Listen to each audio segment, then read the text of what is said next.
الحمد لله نحمده ونستعينه ونستغفره ونعوذ بالله من شرور أنفسنا ومن سيئات أعمالنا من يهده الله فلا مضل له ومن يضلل فلا هادي له والله إله إلا الله وحده لا شريك له وأشهد أن محمدا عبده ورسوله أما بعد فأعوذ بالله من الشيطان الرجيم بسم الله الرحمن الرحيم لقد رضي الله عن المؤمنين إذ يبايعونك تحت الشجرة فعلم ما في قلوبهم صدق اللہ العظیم۔ ذو الحجہ کا مہینہ اسلامی سال کا آخری مہینہ ہے، اور اس اعتبار سے یہ ہمارے لیے ایک بہت ہی افسوس کا مہینہ ہے کہ عالم اسلام کی دو بڑی شخصیات خلیفہ دوم اور خلیفہ سوم کی شہادت اسی مہینے میں ہوئی۔ پچھلے جمعے کی نشست میں ہم نے حضرت عثمان رضی اللہ عنہ کی شہادت پہ کچھ گفتگو کی تھی کہ جو 18 ذی الحجہ کو ہوئی۔ آج ہم حضرت عمر رضی اللہ عنہ کی شہادت اور ان کی پرسنالٹی، ان کی شخصیت کو موضوع بحث بنائیں گے۔ حضرت عمر رضی اللہ عنہ کے اوپر 26 ذی الحجہ کو حملہ ہوا، اور حملہ کرنے والا شخص ابو لؤلؤ فیروز جو کہ مجوسی غلام تھا،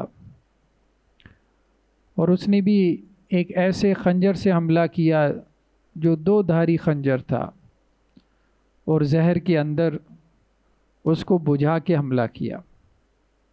خیر، حضرت عمر رضی اللہ عنہ بعض روایات میں ہے کہ 3 دن تک زخمی رہے، ان کے جسم سے جو ہے وہ خون نکلتا رہا، کیونکہ اس نے 6 وار کیے تھے، اور بھی کئی صحابہ کو زخمی کیا، اور وار بھی اس حالت میں کیا جب کہ وہ نماز پڑھا رہے تھے اور سجدے کی حالت میں چلے گئے، تو یہ پیچھے سے اٹھا کہ اب لوگ سجدے میں ہیں، کوئی دیکھ نہیں رہے، تو وہ 2 دھاری خنجر سے 6 وار کیے۔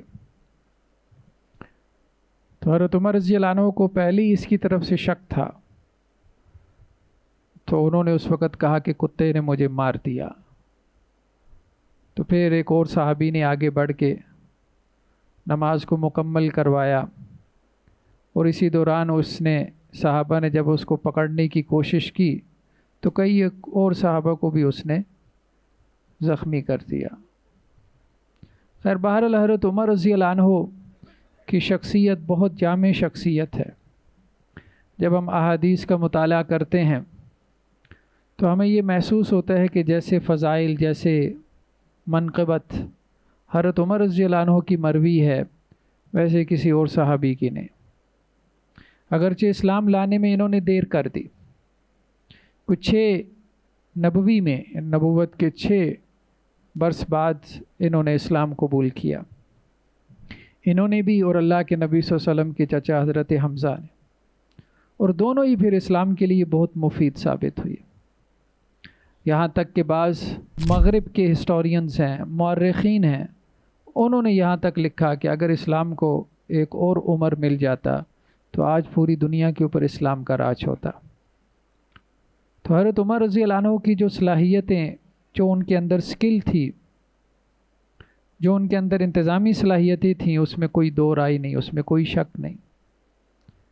ان کے خلیفہ بننے سے پہلے یہ بات سامنے آئی کہ وہ مزاج کے سخت ہیں، لیکن بعض دوسرے صحابہ نے مشورہ دیا کہ یہ سختی اللہ کے دین کے لیے، اور واقعتاً وہ سختی ہم دیکھتے ہیں کہ اللہ کے دین کے لیے ہی تھی۔ اس لیے اللہ کے نبی صلی اللہ علیہ وسلم کی ایک حدیث ہے، سنن ترمذی کی روایت ہے کہ اگر میرے بعد کوئی نبی ہوتا تو وہ عمر ہوتا۔ نبوت کا دروازہ بند ہو گیا، لیکن اگر ہوتا تو وہ عمر ہوتا رضی اللہ عنہ۔ اور صحیح بخاری کی روایت میں ہے کہ آپ علیہ السلام نے فرمایا کہ اے عمر، جس گلی سے تم گزرتے ہو، اگر شیطان تم کو دیکھ لے کہ عمر سامنے سے آ رہا ہے تو اپنا راستہ بدل لے. شیطان بھی تم سے خائف ہوتا ہے، تم سے خوف کھاتا ہے، تم سے ڈرتا ہے، اور اس کی وجہ کیا ہے کہ تمہاری سختی دین کے لیے، اللہ کے لیے، اللہ کی رضا کے لیے.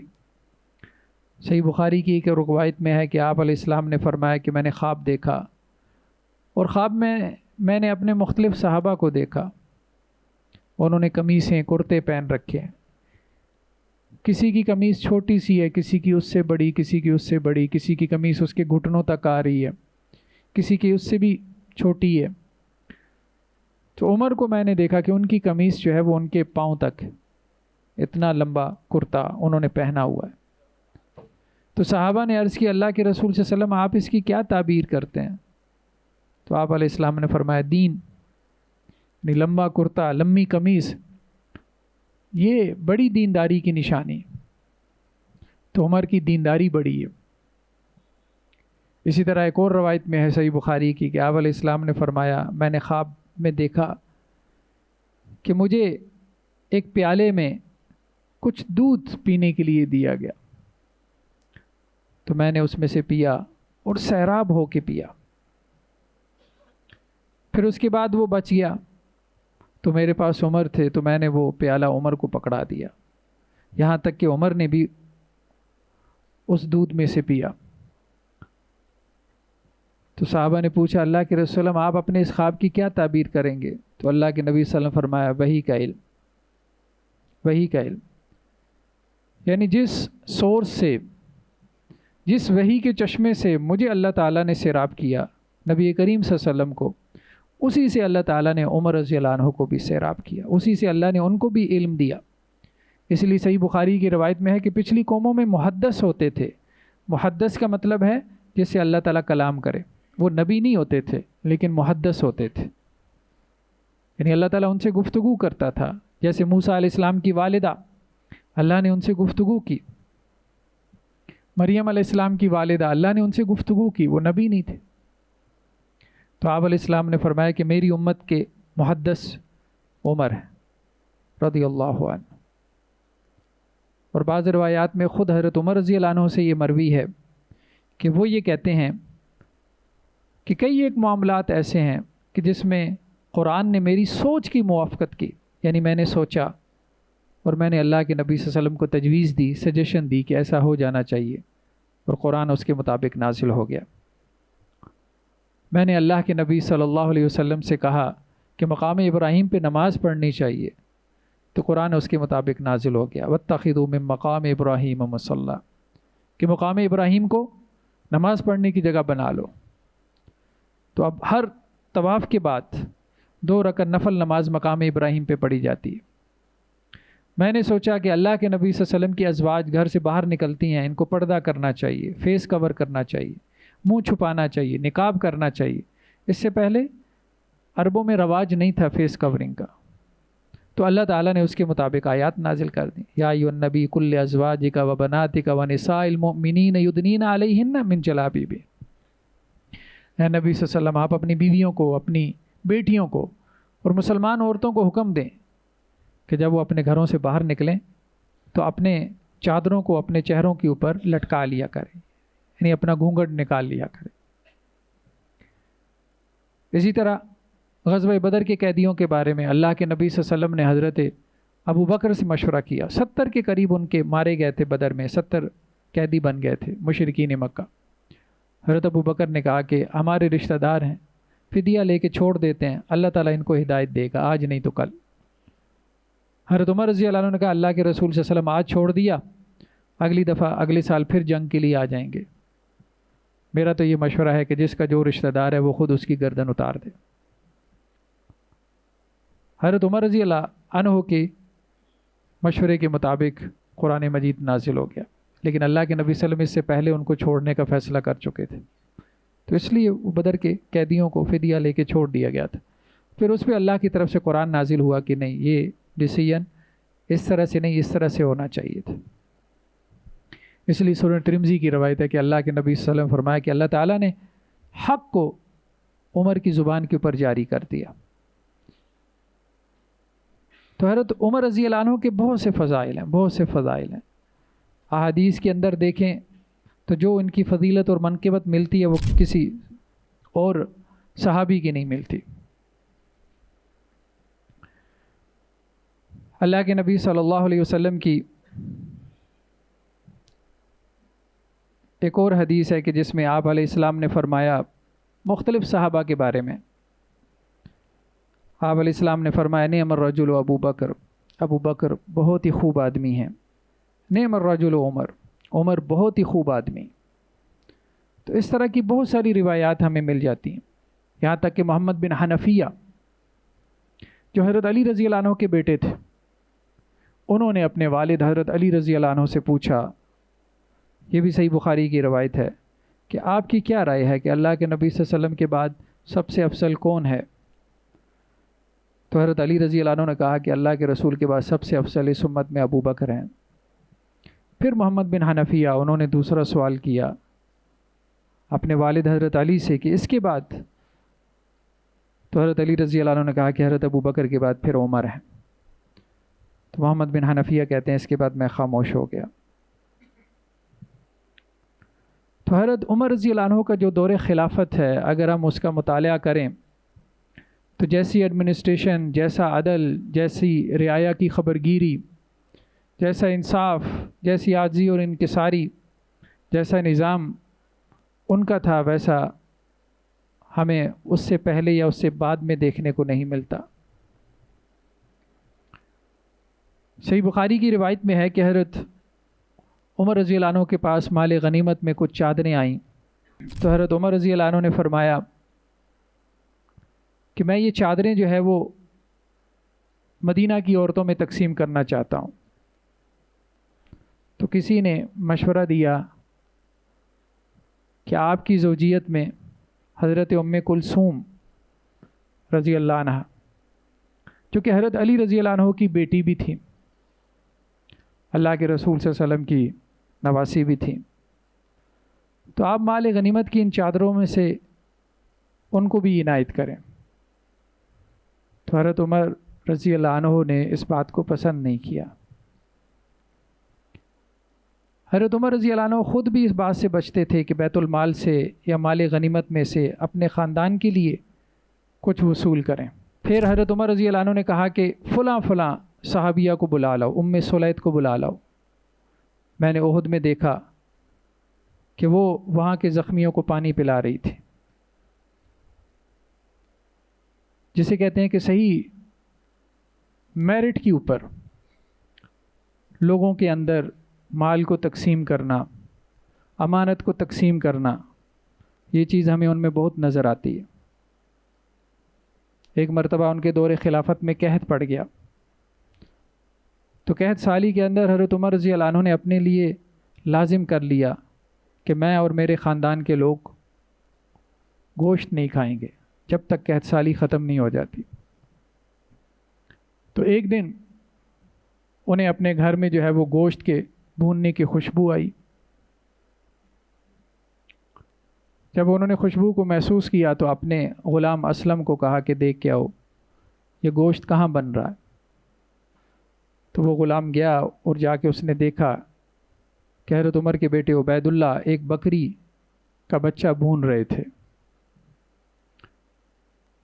تو انہوں نے اسلم سے کہا کہ اگر میرے والد نے بھیجا ہے تجھے دیکھنے کے لیے تو ان کو یہ مت بتانا۔ اس نے کہا جی یہ تو ہو ہی نہیں سکتا کہ میں آپ کے والد کو نہ بتاؤں، یہ تو پاسبل ممکن نہیں۔ تو اس نے کہا پھر بہتر ہے میں خود ہی بتا دوں۔ تو پھر عبید اللہ بن عمر حضرت عمر رضی اللہ عنہ کے پاس آئے اور کہنے لگے کہ جی مجھے یہ معلوم نہیں تھا کہ قحط سالی کے اندر آپ نے یہ بھی طے کر رکھا ہے کہ آپ کے گھر والے بھی گوشت نہیں کھائیں گے، تو یہ غلطی سے ہو گیا۔ تو انہوں نے اس کے لیے معذرت کی۔ تو ان کے عدل اور ان کے انصاف کے بہت سے واقعات ہمیں ملتے ہیں۔ تو ایک طرف اللہ کی دین کے لیے یہ سختی تھی، اور دوسری طرف بہت عاجزی اور انکساری۔ صحیح مسلم کی روایت میں ہے کہ حضرت عمر رضی اللہ عنہ جب حج کے اوپر لوگ یمن سے آتے تھے تو یمن کے قبائل سے پوچھتے تھے تمہارے اندر کوئی اویس ہے، اویس ہے؟ تو وہ بتاتے تھے کہ نہیں، ہمارے اندر کوئی اویس نہیں ہے۔ ایک مرتبہ حضرت عمر رضی اللہ عنہ نے ایسی پوچھا تو انہوں نے بتایا کہ جی ہاں، ہمارے اندر ایک اویس ہیں، اویس بن عامر۔ تو حضرت عمر ان کے پاس آ گئے اور پوچھا کہ تم فلاں قبیلے سے ہو؟ کہنے لگے ہاں۔ تمہیں برس کی بیماری تھی؟ اس نے کہا ہاں۔ جب وہ ختم ہو گئی، ختم ہو گئی، ایک درہم کے برابر جگہ ابھی بھی ہے؟ تو وہ کہنے لگے ہاں ہے۔ تو حضرت عمر رضی اللہ عنہ نے کہا میں نے اللہ کے نبی صلی اللہ علیہ وسلم سے سنا تھا تمہارے بارے میں کہ ایک شخص آئے گا یمن سے اور وہ اپنی ماں کا بڑا خدمت گزار ہوگا، اس نے اپنی ماں کی بڑی خدمت کی ہوگی اور اسے برس کی بیماری ہوگی، اور اس کی بیماری اللہ تعالیٰ ٹھیک کر دیں گے، ہاں ایک درہم کے برابر اس کے جسم پہ اس کا نشان باقی رہ جائے گا۔ تو اللہ کے نبی صلی اللہ علیہ وسلم نے مجھے یہ کہا تھا کہ جب تمہاری اس سے ملاقات ہو تو اپنے لیے اس سے دعا کروا لینا۔ تو حضرت عمر رضی اللہ عنہ نے اویس سے کہا کہ آپ میرے لیے دعا کریں۔ تو وہ کہنے لگے آپ صحابی رسول ہیں، میں آپ کے لیے دعا کروں؟ میں تو چھوٹا سا انسان ہوں۔ لیکن حضرت عمر رضی اللہ عنہ نے کہا کہ نہیں، آپ میرے لیے دعا کریں گے۔ تو انہوں نے حضرت عمر رضی اللہ عنہ کے لیے دعا کی، استغفار کی دعا کی۔ پھر اس کے بعد حضرت عمر نے پوچھا اچھا حج کے بعد آپ نے کہاں جانا؟ انہوں نے کہا کوفہ۔ تو حضرت عمر نے کہا میں ایسا کرتا ہوں، کوفہ کے گورنر کو لکھ بھیجتا ہوں، وہ آپ کا دھیان کرے گا۔ تو انہوں نے کہا نہیں، اس کی کوئی ضرورت نہیں۔ تو اس کے بعد حضرت اویس جو ہے وہ کوفہ میں چلے گئے۔ تو وہ جو ایک اور راوی ہیں اس روایت کے، وہ یہ کہتے ہیں کہ جب میں نے حضرت عمر رضی اللہ عنہ کو دیکھا کہ وہ ایک تابعی کی اتنی تعظیم اور اتنی تکریم کر رہے ہیں، اس سے دعا کروا رہے ہیں، تو میں نے اور بھی لوگوں کو بتا دیا۔ اب ایسا ہوا کہ کوفہ میں کچھ اور لوگ بھی حضرت اویس کے پاس پہنچ گئے کہ جی آپ ہمارے لیے دعا کریں، آپ ہمارے لیے دعا کریں۔ اب ان لوگوں کو کہتے تھے بھئی تم حج کر کے آئے ہو، تم میرے لیے دعا کرو، میں تمہارے لیے کیا دعا کروں؟ لیکن لوگ ان سے اصرار کرتے تھے، یہاں تک کہ انہوں نے کسی سے پوچھ لیا کہ تمہیں کیسے پتہ چلا میرے بارے میں؟ تو انہوں نے کہا جی حضرت عمر نے بتایا۔ پھر خیر انہوں نے ایک آدھ مرتبہ کوئی دعا کی، اس کے بعد وہ پھر آگے پیچھے غائب ہو گئے کہ لوگوں کا جم گھٹا نہ لگے۔ تو ایک تو حضرت عمر رضی اللہ عنہ کی عاجزی اور انکساری، اور دوسرا یہ کہ ماں کی خدمت انسان کا درجہ اتنا بڑھا دیتی ہے، اتنا بڑھا دیتی ہے کہ ایک صحابی حضرت عمر رضی اللہ عنہ جیسا وہ ایک تابعی سے کہہ رہا ہے کہ آپ میرے لیے استغفار کی دعا کریں۔ توحید کے حوالے سے حضرت عمر رضی اللہ عنہ بہت سخت تھے، ایون کہ حجر اسود کو بوسہ دیتے ہوئے کہتے تھے کہ تو ایک پتھر ہے، مجھے پتہ ہے پتھر کوئی فائدہ نہیں دے سکتا، نہ میرا کوئی نقصان کر سکتا ہے، اللہ کے رسول نے تجھے بوسہ دیا اس لیے میں بھی تجھے بوسہ دے رہا ہوں، اگر اللہ کے رسول تیرا بوسہ نہ لیتے تو میں بھی تیرا بوسہ کبھی نہ دیتا۔ تو اب بھی ہمارے ہاں دیکھیں ہندو بہت سارے انڈیا کے اندر آپ دیکھیں گے ان کے پنڈت، بعض اوقات میں نے بھی دیکھا سوشل میڈیا پہ ان کی ریلز، چھوٹے چھوٹے شارٹ کلپس وائرل ہوتے ہیں، دیکھیں جی اگر ہم پتھروں کی عبادت کرتے ہیں تو مسلمان بھی تو پتھروں کی پوجا کرتے ہیں، وہ خانہ کعبہ بھی تو پتھر ہی ہے، حجر اسود بھی تو پتھر ہی ہے، سب جا کے اس کی پوجا کر رہے ہیں، تو وہ ان کا بت ہے، وہ بلکہ کہتے ہیں یہ ان کا بت ہے مسلمانوں کا۔ یہ غلط فہمی ہے جو انہوں نے پھیلائی ہوئی ہے اپنے لوگوں کو مطمئن کرنے کے لیے کہ جی حجر اسود بھی ایک بت ہے، پر جنت سے لایا ہوا ایک پتھر ہے۔ حجر اسود کیا ہے؟ جنت سے لایا ہوا ایک پتھر ہے، اللہ کے نبی صلی اللہ علیہ وسلم نے اس کو بوسہ دیا، بس ہم اس کو بوسہ دیتے ہیں۔ عبادت نہ ہم خانہ کعبہ کی کرتے ہیں، نہ ہم حجر اسود کی کرتے ہیں، ہم صرف اللہ کی عبادت کرتے ہیں۔ خانہ کعبہ یا بیت اللہ تو اس کے لیے ایک ڈائریکشن ہے، تو اللہ کے دین کے لیے بہت سخت تھے، دین کے تصورات کو بہت واضح کرنے والے تھے۔ فجر کی نماز میں حضرت عمر رضی اللہ عنہ صحابہ کی حاضری لگایا کرتے تھے، باجماعت نماز کے اندر پوچھتے تھے فلاں غیر حاضر ہے، فلاں غیر حاضر ہے، تو جو غیر حاضر ہوتا تھا بھئی کیوں غیر حاضر ہے، اس کے گھر میں پہنچ جاتے تھے۔ ایک صحابی کے گھر میں پہنچ گئے، فجر کی نماز میں نہیں آیا، تو ان کی والدہ نے کہا کہ ساری رات کھڑا رہا ہے، ساری رات کھڑا رہا ہے تہجد کے لیے. فجر کے وقت اس کی آنکھ لگ گئی, مجھے مناسب نہیں لگا کہ اس کو جگا دوں.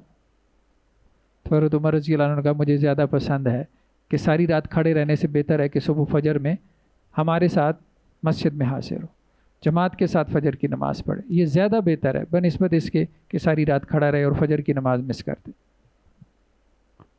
ایک مرتبہ جمعہ کی نماز حضرت عمر رضی اللہ عنہ خطبہ دے رہے تھے جمعہ کا, کہ حضرت عثمان رضی اللہ عنہ کو دیکھا کہ وہ لیٹ آئے خطبہ جمعہ کے اندر. تو حضرت عمر نے حضرت عثمان کو مخاطب کر کے کہا کہ آپ تو بڑے صحابہ میں سے ہیں اور آپ خطبہ جمعہ میں لیٹ آ رہے ہیں. حضرت عثمان رضی اللہ عنہ نے عذر پیش کیا کہ میں کچھ مصروف تھا اور اذان کی آواز نہیں سن پایا. تو جیسے ہی مجھے اندازہ ہوا وقت گزر گیا ہے تو میں تو تیزی سے گھر گیا اور وضو کیا اور وضو کر کے جلدی سے مسجد میں آ گیا. تو حضرت عمر رضی اللہ عنہ کا یہ تو اور بھی برا ہوا. اللہ کے نبی صلی اللہ علیہ وسلم فرمایا کہ جمعے والے دن غسل کر کے مسجد میں آنا چاہیے, اور آپ ایک تو لیٹ آئے اور دوسرا بغیر غسل کیے آ گئے, اور آپ کہہ رہے ہیں کہ آپ صرف وضو کر کے آ گئے.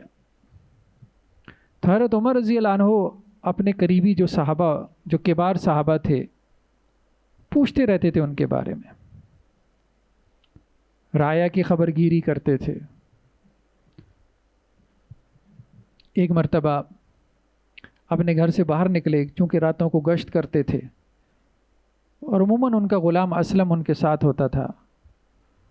تو آپ نے ایک جگہ ویرانے میں ایک کٹیا دیکھی, وہاں کچھ بچوں کو کھیلتے دیکھا اور ایک بڑھیا بھی تھی. تو حضرت عمر رضی اللہ عنہ نے اس بڑھیا سے پوچھا کہ یہ آپ کا کیا معاملہ ہے. اس نے ہنڈیا جو ہے وہ آگ کے اوپر چڑھائی ہوئی تھی. تو اس ہنڈیا میں کیا ہے؟ اس نے کہا اس میں پانی ہے.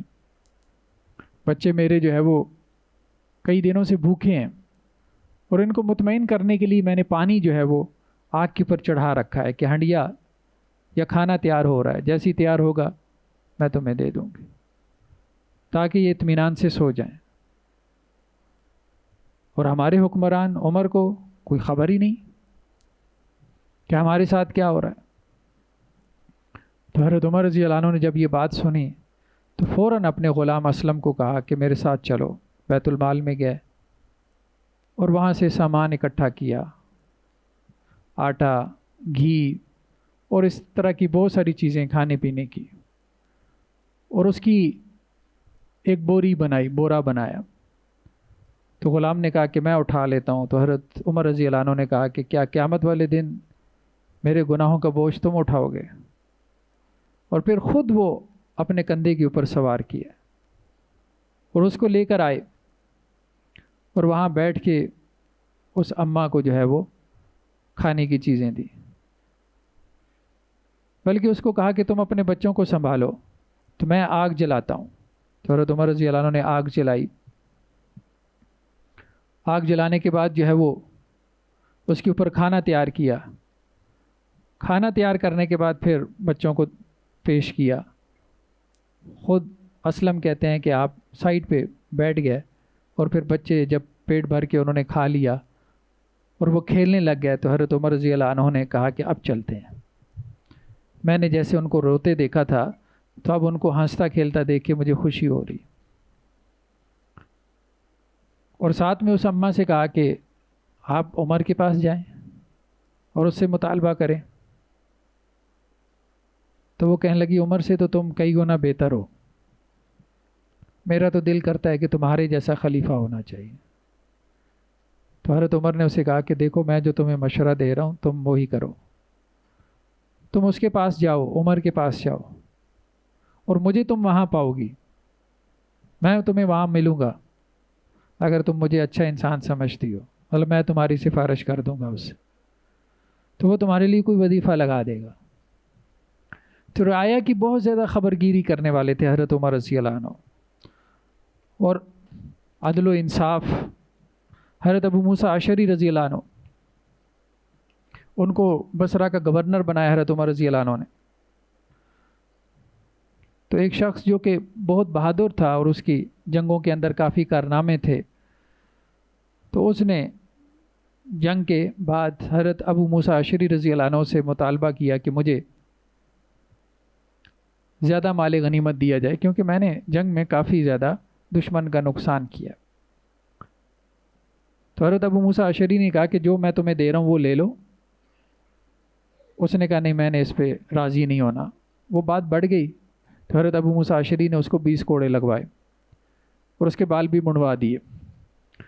تو وہ سیدھا حضرت عمر کے پاس پہنچ گیا اور اپنے بال اس نے اپنے ہاتھ میں پکڑے ہوئے تھے اور ایسے ہاتھ میں اٹھا کے اس نے حضرت عمر کے سینے پہ مارے اور کہنے لگا اگر آگ کا، جہنم کا ڈر نہ ہوتا تو میں دیکھتا کہ میں کیا کرتا، مطلب میں قتل ہی کر دیتا آپ کے گورنر کو۔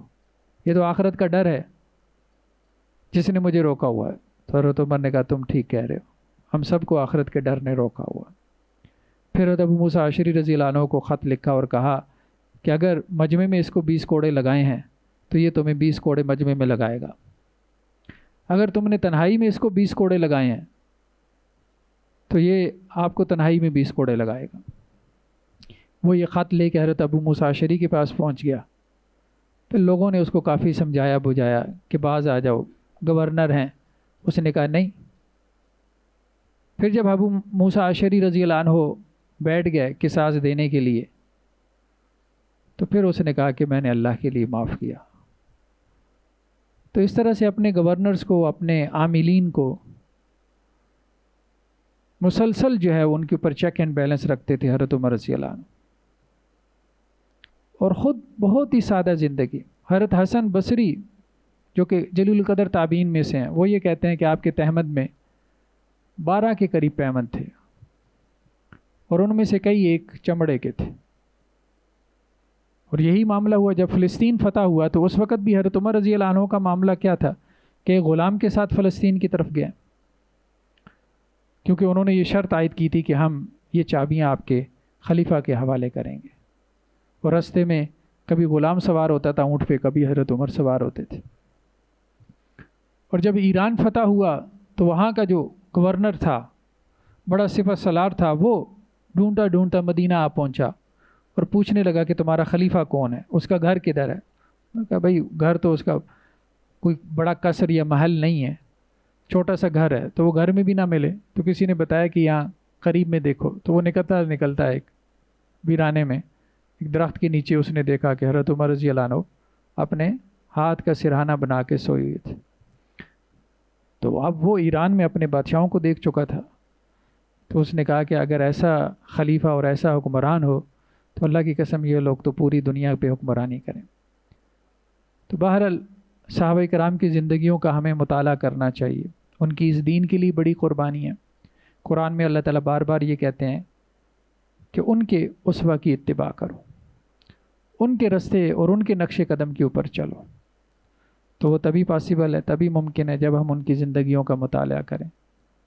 اللہ سے دعا ہے اللہ تعالیٰ ہمیں عمل کی توفیق نصیب فرمائے۔